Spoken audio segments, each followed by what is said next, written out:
My mother called me a freeloader. She said it loudly, confidently, with a practiced smile designed to entertain her audience. The dining room exploded with laughter before I could even process what I'd heard or take a breath to respond. I felt heat crawl up my neck as every single eye at that table locked onto me like I was the punchline of a joke that had finally landed perfectly. My fork trembled in my hand where it hovered over my plate. No one stopped her. Not my father sitting at the head of the table. Not my older brother who knew better. Not my aunt and uncle who'd watched me grow up. No one corrected her or suggested the comment was inappropriate or unfair. The laughter didn't fade quickly like embarrassed chuckles that people regret. It settled into the room, comfortable and satisfied, like everyone had been waiting for exactly this moment. Like they'd all agreed privately that this was true and funny and deserved to be said publicly. My mother lifted her wine glass to her lips, clearly enjoying the silence she'd created after the laughter. The attention. The power of having made a pronouncement that the entire family had endorsed through their amusement. And sitting there with my fork shaking and my face burning, I realized something that made my stomach drop. She'd planned this. This wasn't a spontaneous joke or an offhand comment. This was calculated, timed for maximum audience impact, designed to humiliate me in front of everyone who mattered. I forced a smile onto my face. It didn't reach my eyes. I could feel how fake it was, how tight my jaw had become. But I made myself smile anyway because showing hurt would only confirm whatever story my mother had been telling about me. Inside, my stomach folded in on itself, cramping with humiliation and something sharper that felt like betrayal. I nodded slightly, pretending the insult had slid right past me without impact, pretending I found it as amusing as everyone else apparently did. My mother watched me carefully for a moment, like she'd expected a different reaction. Maybe tears. Maybe an angry outburst that would let her play the victim of an ungrateful, oversensitive daughter. When I gave her nothing but that forced smile and small nod, she seemed satisfied, lifted her glass again in a small toast gesture, enjoying the silence and attention she'd created. But something had changed inside me during those few seconds between her insult and my fake smile. The hurt that had hit me initially, that sharp, familiar pain of being diminished by someone who was supposed to love me, was being replaced by something colder, something more focused. Clarity was settling over me like ice water. I understood exactly what this was, what she'd done, what it meant about how she viewed me and my place in this family. And I decided in that crystallizing moment not to defend myself, not to argue or explain or justify my existence to people who'd already decided I was a punchline worth laughing at. I am Paloma Cruz, 28 years old. The family member sitting at this table where I'd always been treated like a temporary guest even when I was a child. I worked full-time as a medical billing specialist, a stable job with benefits and regular hours. I paid what I was asked to pay for living at home, rent that my mother had set at an amount that seemed reasonable when she'd first suggested it. I'd moved back into my childhood bedroom 8 months ago after a financial hit. Not because I'd failed at life or couldn't support myself. Because I'd co-signed a loan for my ex-boyfriend who'd then defaulted and destroyed my credit. Because the apartment I'd been renting had been sold, and I'd needed time to rebuild my credit score enough to qualify for a new lease. Because my mother had offered, saying family helped family during difficult times. But tonight, sitting at this table while everyone digested both dinner and the joke at my expense, I was being publicly rewritten. Transformed from a daughter going through a temporary setback into a freeloader. Someone who took without giving. Someone who deserved mockery rather than support. And watching my mother's satisfied expression as she sipped her wine, I remembered exactly when this narrative had started. When she'd first begun planting seeds of this story that had bloomed tonight into public humiliation designed to entertain her dinner guests at my expense. The first time she'd made a joke like this had been 3 months ago. More subtle then. Just a comment at Sunday breakfast about me. Not quite landing on my feet as fast as we'd hoped. Said with a light laugh that suggested affection rather than criticism. Everyone had laughed then too. Gentle chuckles that seemed to agree this was true but not particularly important. I'd laughed with them. had smiled and made a self-deprecating comment about taking my time getting back out there. I'd hoped that humility would buy me peace, that acknowledging my temporary dependence gracefully would satisfy whatever need my mother had to comment on it publicly. It hadn't. It had only taught her that I wouldn't push back, that I'd accept being made the object of family amusement without defending myself or correcting the record. Over the following weeks, the comments had continued. Small jokes about me still being home. Observations about how long I'd been recovering from my setback. Implications that I was comfortable with dependence rather than actively working toward independence. Each comment had gotten slightly sharper. Each joke had landed slightly harder. Each time I'd smiled and accepted it, believing that being agreeable would eventually make her stop. That proving I wasn't sensitive or difficult would earn me the respect and privacy I wanted. Instead, it had encouraged her, built her confidence that she could say increasingly harsh things without consequence. Led directly to tonight's public declaration that I was a freeloader, delivered to maximum audience with perfect comedic timing. I started paying attention to how my mother spoke to everyone else at the table.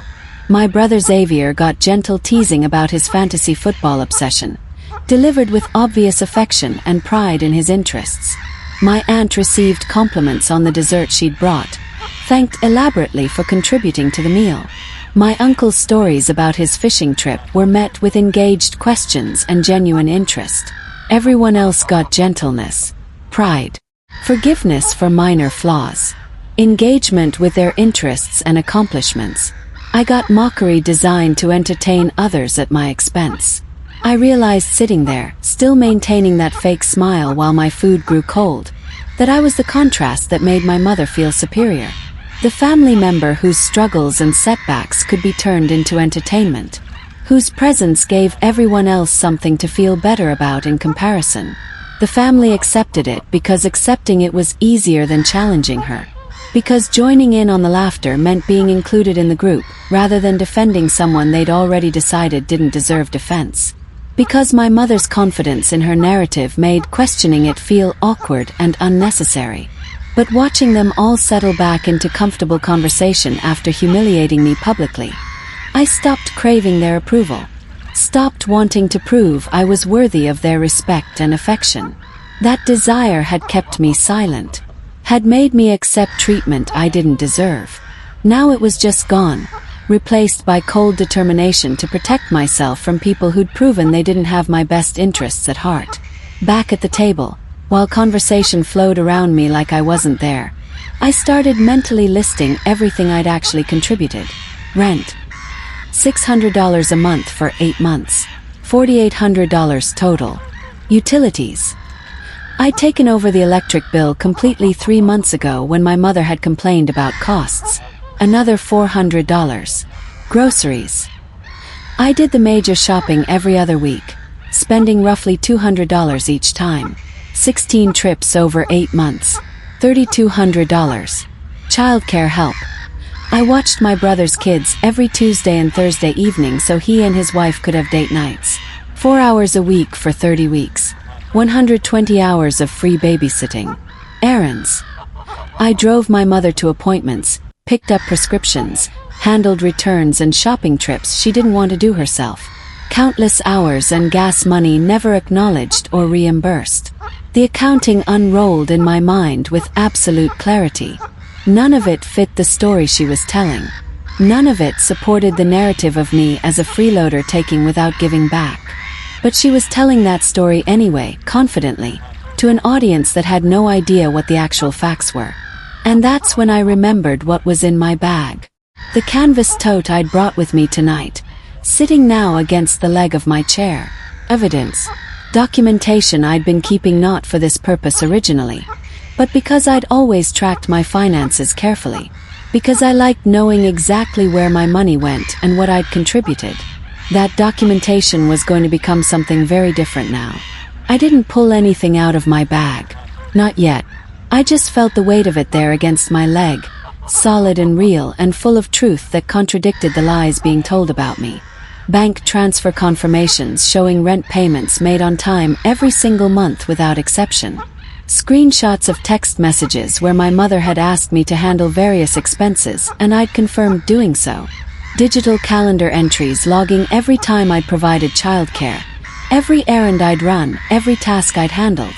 Receipts from grocery stores, utility companies, gas stations. Proof of who had actually been supporting whom in this household. Proof she'd never expected me to keep because she'd assumed I'd be too ashamed or conflict avoidant to ever use it against her publicly. But I had kept it. Not out of suspicion originally, just habit.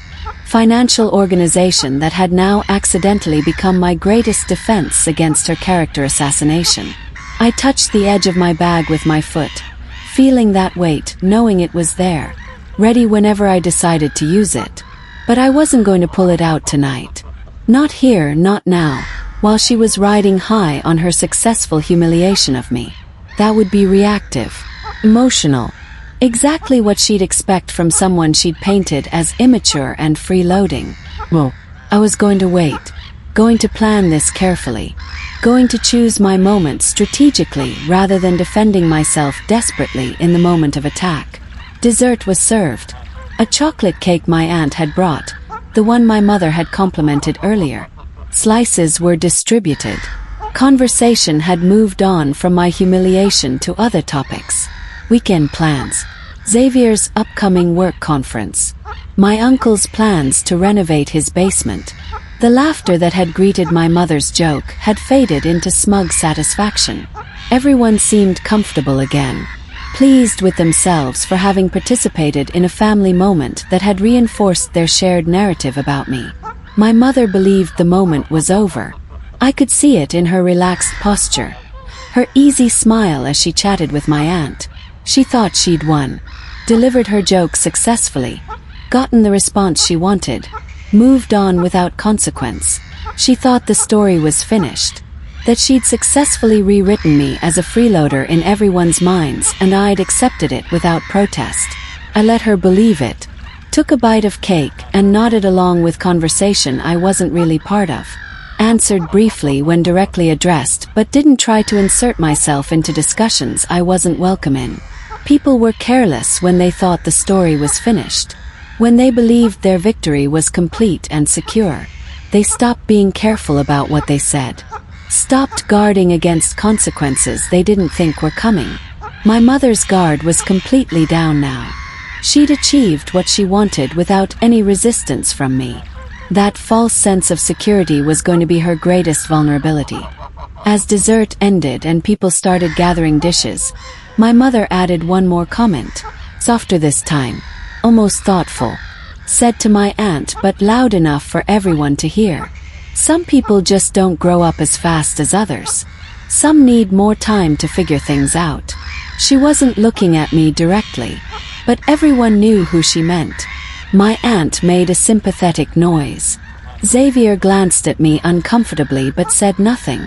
The room watched me to see if this gentler version of the insult would finally provoke a reaction. I nodded again, stood up and started collecting plates from the table. Accepting. Compliant. Exactly what they expected from someone too weak or ashamed to defend herself. Inside I was timing everything. Calculating the best moment, the best setting, the best approach to reveal truth without looking desperate or vindictive. I needed an audience again. The same audience if possible. Needed them comfortable and unsuspecting. Needed my mother confident enough to repeat her performance, so the contrast when I revealed documentation would be undeniable. Needed time to organize my evidence clearly so when I presented it, every question would have an immediate, irrefutable answer. The long game required patience. Required me to swallow more hurt short-term in exchange for strategic advantage long-term. Required me to stay calm and focused while planning something they would never see coming. I didn't confront my mother that night. I thanked her for dinner like always. Helped clean the kitchen and load the dishwasher. Chatted normally with Xavier about his kids' school activities while we wiped down counters. Went to bed at my usual time without slamming doors or giving anyone cold shoulders. I was calm. Not performing calm to hide rage, but actually genuinely calm. That scared me more than anger ever had. The old version of me would have cried in my room. would have felt the hurt deeply and personally, would have questioned what I'd done to deserve that treatment and how I could change to earn better. This new version, the one that had emerged when my mother had called me a freeloader and everyone had laughed, felt none of that. Just cold determination to protect myself. To correct the record not out of wounded pride but out of simple fact. To ensure that lies didn't become permanent truth just because no one had challenged them. Fell asleep easily. Didn't toss and turn replaying the dinner in my mind. Didn't imagine conversations where I defended myself perfectly and everyone apologized. Just slept soundly, knowing I had a plan now. Knowing that tomorrow I'd start preparing systematically for what came next. That calm should have worried me. Should have made me question who I was becoming. Instead, it felt like finally waking up after years of accepting treatment I should never have tolerated. Over the next several days, I organized everything meticulously. Created a folder, both physical and digital, with clear sections. Rent payments. Bank transfer confirmations arranged chronologically showing every monthly payment for 8 months. Utility contributions. Copies of electric bills with my payment confirmations, showing I'd paid the full amount for the past 3 months. Grocery expenses. Credit card statements highlighted to show regular purchases at grocery stores, with dates and amounts clearly visible. Calculated the total and averaged it per month. Childcare. Went through my calendar and created a spreadsheet listing every Tuesday and Thursday evening I'd watched Xavier's kids. Added the hours together. 120 hours total. Looked up average babysitting rates in our area. $15 per hour. Calculated what that childcare would have cost if they'd paid someone. $1,800. Errands and transportation. Went through text messages where my mother had asked me to drive her places, pick things up, handle various tasks. Created another spreadsheet logging dates, tasks, and estimated time spent. I didn't exaggerate anything. Didn't add emotional commentary about how her treatment had made me feel. Just let facts stand where her insults had screamed. Organized it all neatly in a binder with labeled tabs for easy reference. Made backup copies of everything. This wasn't about revenge. It was about truth being documented so irrefutably that no one could dismiss or ignore it when finally presented. I suggested another family dinner 2 weeks after the incident. Kept my tone casual and neutral when I mentioned it to my mother. Everyone seemed to enjoy last time. Maybe we could do it again this weekend. My mother agreed instantly. She was already confident she owned the narrative around my presence in her house. Already secure in the story she'd told and the family's acceptance of it. Her arrogance made suggesting the dinner easy. Made her assume I was either oblivious to her mockery or had accepted it as deserved truth. She probably thought I was trying to prove myself through good behavior. Trying to show I wasn't really a freeloader by being helpful and pleasant. That misunderstanding of my motivations was perfect. Let her think whatever she wanted about why I was suggesting this. Let her come into the dinner believing she could repeat her performance without consequence. I kept my preparations completely private. Didn't tell Xavier what I was planning. Didn't confide in my father or hint to anyone that something was coming. If my mother somehow learned I had documentation and was planning to present it, she'd prevent the dinner or prepare defenses or find some way to control the narrative before I could speak. Surprise was essential. Her complete lack of awareness that anything had changed was my greatest tactical advantage. She thought the story was settled, that her version of reality was permanent. She had no idea what was actually coming. We sat in the same chairs the following Saturday. Same dining room. Same people, my parents, Xavier and his wife, my aunt and uncle. Same dynamic where I was present but somehow also invisible unless someone wanted to comment on me. I felt steadier this time. Not nervous or defensive. Just ready. My bag sat beside my chair again. But this time I knew exactly what was in it and why. My mother smiled as she served the food she'd prepared. She looked like a performer returning for an encore, confident in her ability to entertain and control her audience. Everything was comfortable and familiar except for one thing. Me. I wasn't the same person who'd sat here 2 weeks ago. Wasn't the version of myself who'd absorbed humiliation silently and hoped being agreeable would eventually earn respect. That person had died somewhere between the laughter at my expense and the cold clarity that had replaced my hurt. But no one at this table knew that yet.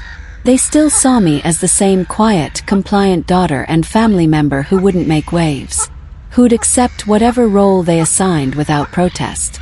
That misperception was about to be corrected. I just needed to wait for the right opening. Needed my mother to give me the opportunity one was looking for. And knowing her, knowing how confident she was, I knew that opening would come. Came during the main course. My mother was telling a story about her week, something funny that had happened at her book club.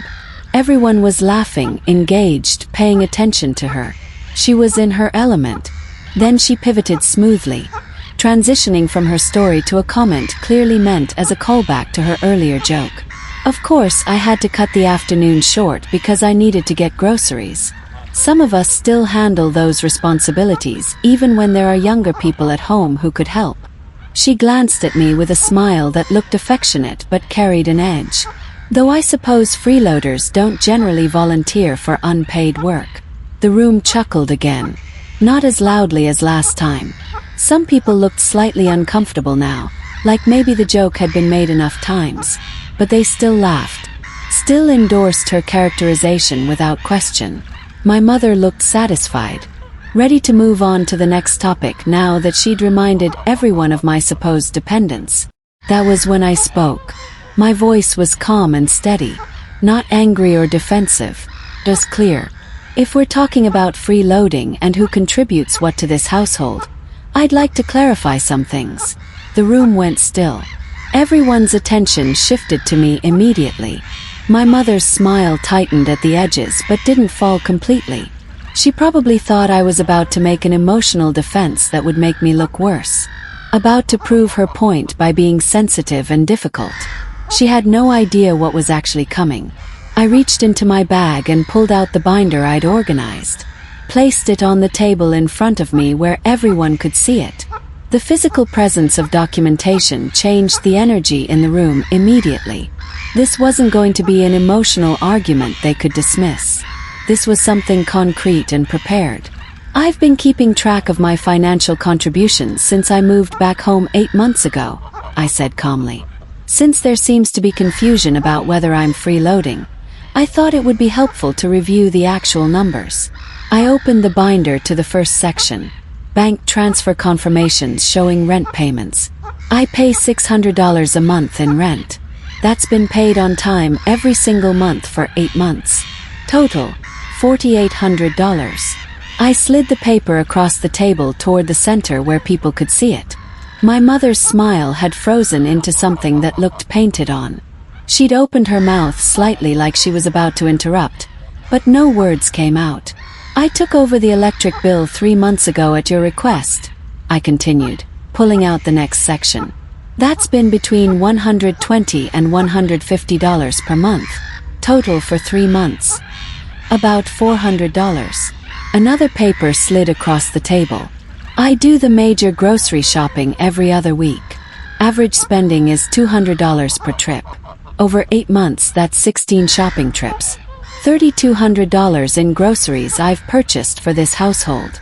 The room was completely silent now, except for my calm voice explaining numbers that contradicted everything my mother had been saying about me. I continued methodically through my documentation. Pulled out the spreadsheet tracking childcare hours. I watch Xavier's kids every Tuesday and Thursday evening, 4 hours a week. Over 8 months, that's approximately 120 hours of free babysitting. I looked at my brother directly. The average rate for babysitters in this area is $15 per hour. If you'd been paying someone, that childcare would have cost $1,800. Xavier's face had gone red. He looked down at his plate, unable to meet my eyes. His wife shifted uncomfortably in her seat. I drive my mother to appointments, pick up prescriptions, handle errands, do returns and shopping trips she doesn't want to do herself, I continued. I've documented those too. Conservatively, that's about 10 hours per month of driving and errand running. 80 hours over 8 months. I pulled out the final spreadsheet, placed it on top of the growing pile of evidence in the center of the table. Totaling my monetary contributions: $4,800 in rent, $400 in utilities, $3,200 in groceries. That's $8,400 over 8 months, plus 120 hours of childcare worth $1,800, and 80 hours of errands and transportation worth at least $400 in time and gas money. I looked around the table, meeting each person's eyes. My total contribution to this household over 8 months has been approximately $10,600 in money and services. I'm not sure that qualifies as freeloading. The room stayed silent, but it was a different silence now. Uncomfortable, processing, reframing everything they'd been told. Questions came, but not from my mother. From Xavier first, his voice uncertain.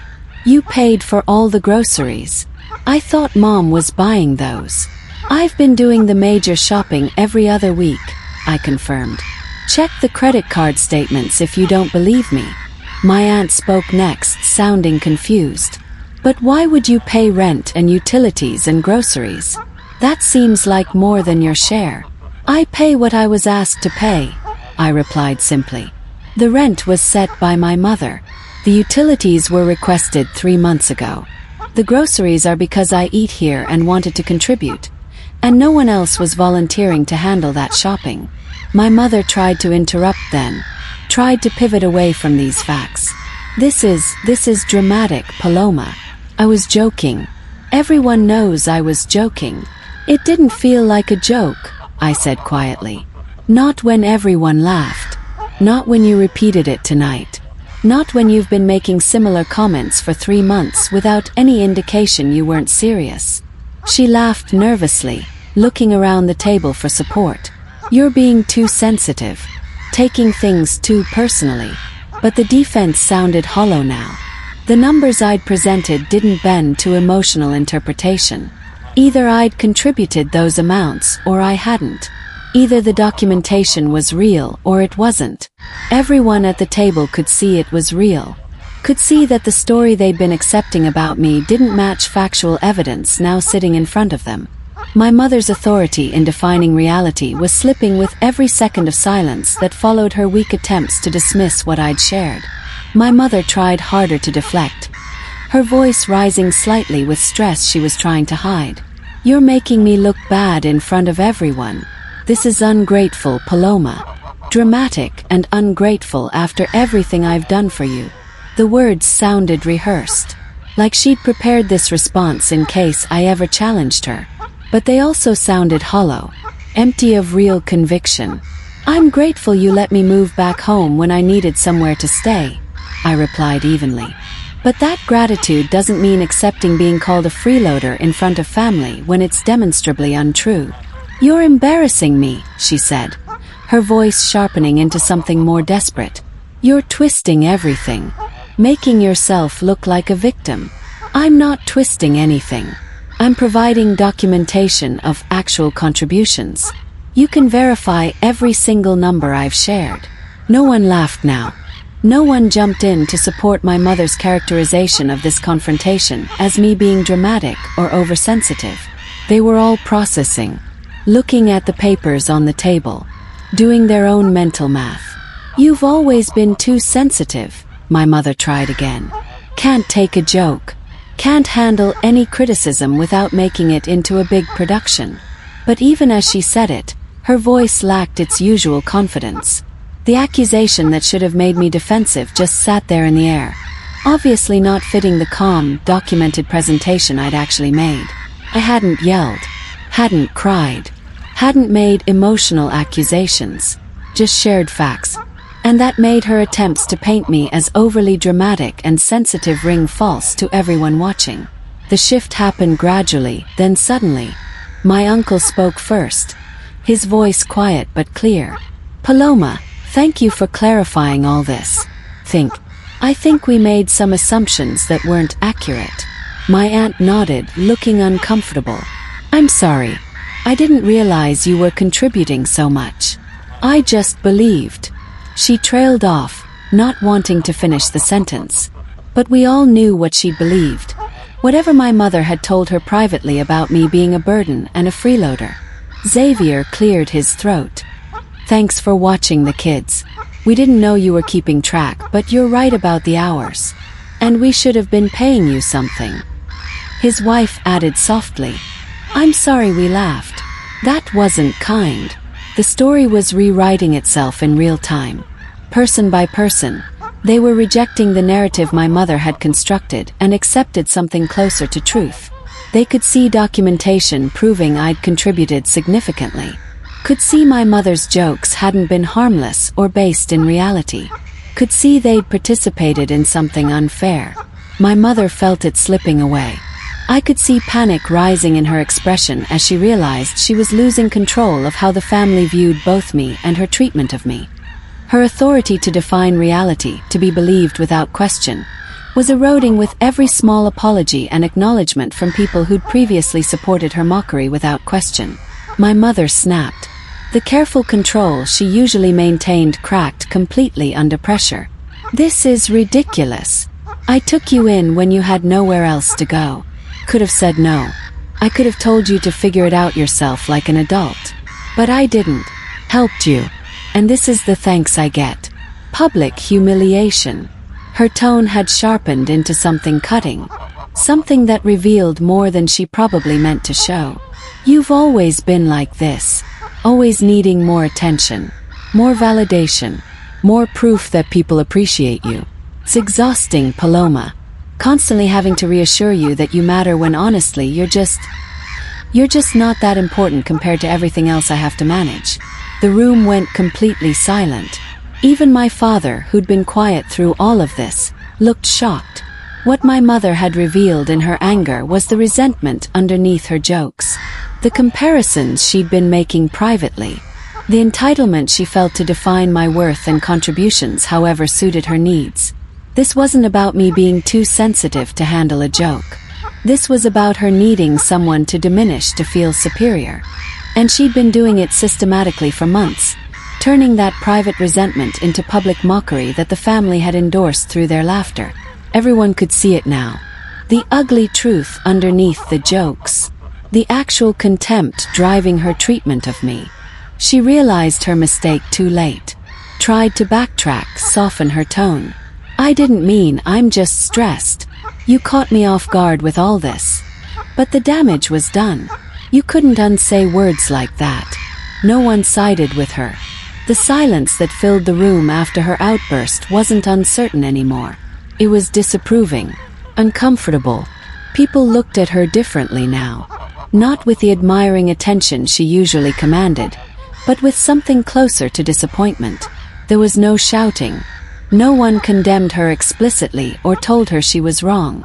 But the distance was palpable. The shift in how they viewed this situation and her role in it. My father finally spoke. His voice quiet and firm. That was unfair, Helena. To Paloma and to this family. Xavier nodded. Yeah, Mom. That was too far. Disappointment landed heavier than anger ever could. I could see my mother processing that. Feeling the weight of family disapproval she'd never experienced before. She'd always been the authority.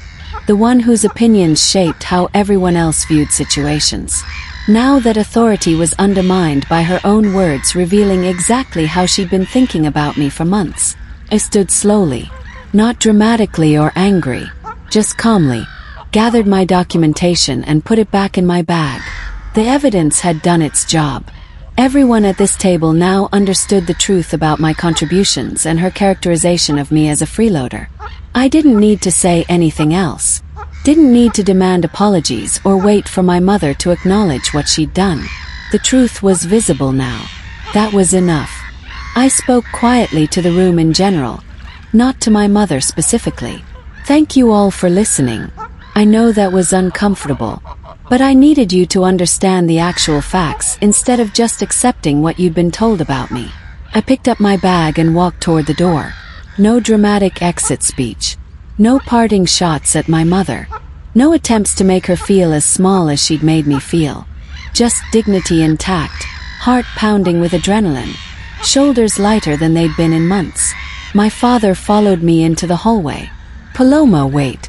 Where are you going?" "I'm going to look at apartments tomorrow," I replied calmly. "I've been saving. My credit score has improved enough that I can qualify for a lease again. I was planning to move out in the next few weeks anyway. This just confirms it's time." He nodded slowly. "I'm sorry. I should have said something before. Should have stopped her when she first started."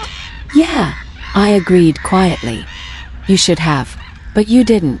And that tells me something important about what I can expect from this family when things get difficult." I left the house that evening with a clarity I'd never experienced before. Freedom wasn't loud or dramatic. It was the quiet decision to stop accepting treatment I didn't deserve, to value my own truth over other people's comfort with lies, to recognize that some relationships required distance to preserve yourself from ongoing harm.